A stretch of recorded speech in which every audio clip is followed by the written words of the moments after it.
ஏதோ நாங்க ஏதோ தற்கொலைன்னு சும்மா போற போக்குள்ள சொல்லல, ஆய்ந்து உணர்ந்து அறிந்து தெளிந்து பெயர் வைக்கிறோம். ஒரு மீன்வளத்துறை அமைச்சர் ஸ்ரீநாத் அவர்களிடத்துல தூத்துக்குடியில துறைமுகத்து விரிவாக்கத்தை பத்தி பேசுறாங்களே, விரிவாக்கம் செய்ய போறீங்களா, உங்க கருத்து என்னன்னு. நான் திருச்செந்தூர் இருக்கேன், அந்த கேள்வியை தூத்துக்குடியில வந்து கேளுங்கிறப்பல. தூத்துக்குடியில, திருச்செந்தூரே தூத்துக்குடி மாவட்டத்தில் இருக்குது. நீ தமிழ்நாட்டுக்கே மீன்வளத்துறை அமைச்சரா இல்ல தூத்துக்குடிக்கு மட்டும் மீன்வளத்துறை அமைச்சரா? இப்படி பேசுவதாலே தான் நீங்கள் தற்குறி.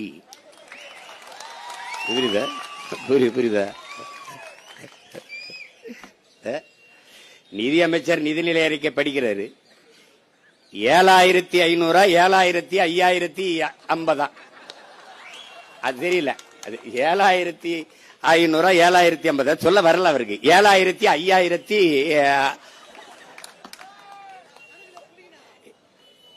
அப்புறம் அது 8900 அது வரல. 8000 9000 என்னவோ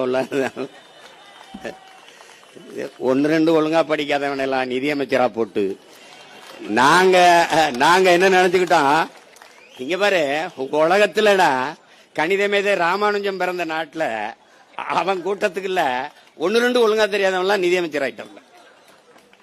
என்னன்ப என எழுத்தன்பை இவ்விரண்டும் கண்ணன்ப வாழும் உயிருக்குங்கிறான் வள்ளுவ பெருமகனார். ஏன் எழுத்து வருவதற்கு முன்னே என்னை கண்டுபிடித்தவன் என் இன மக்கள் என்பதை புரிஞ்சுக்கணும்.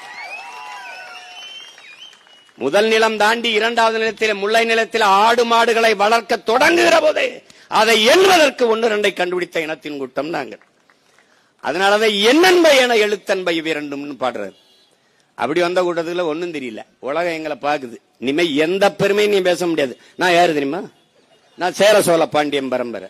நான் யாரு தெரியுமா? புலித்தேவன் வாரிசு.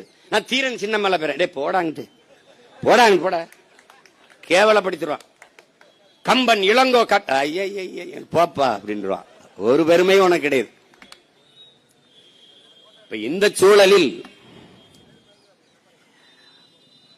இங்கே பேசியவர்களாம் குறிப்பிட்டார்கள்.